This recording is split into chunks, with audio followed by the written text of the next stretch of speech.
أعوذ بالله من الشيطان الرجيم.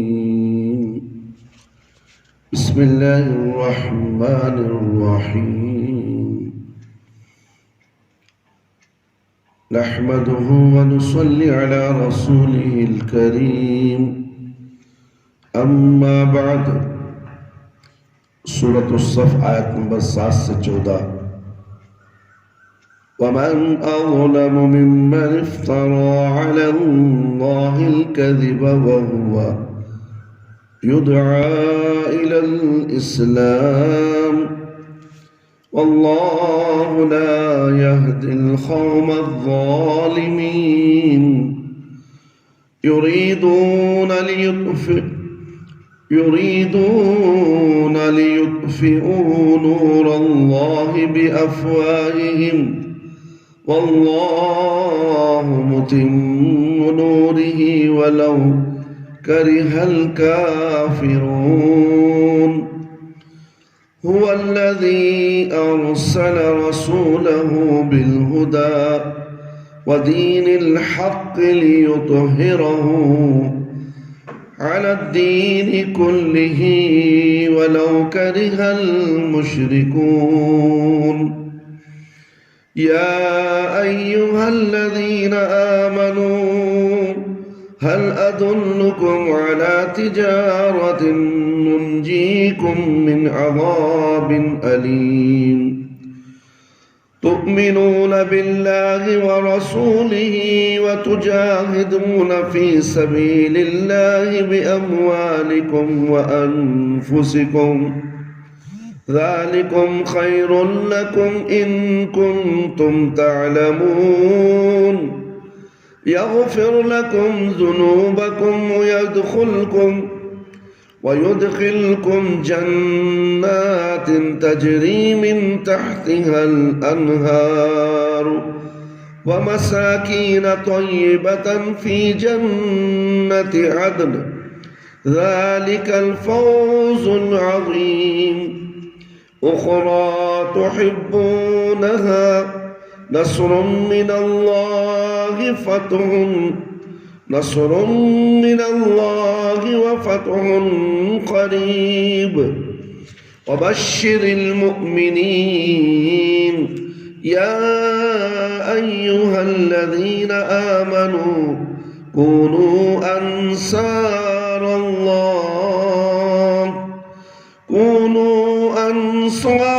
الله كما قال عيسى ابن مريم لحواريين من أنصاري إلى الله قال الحواريون نحن أنصار الله فآمنت طائفة من بني إسرائيل وكفرت طائفة فأيدنا الذين آمنوا على عدوهم فأصبحوا ظاهرين. اور اس سے بڑا ظالم کون ہوگا جو اللہ کے خلاف جھوٹ بہتان باندھے.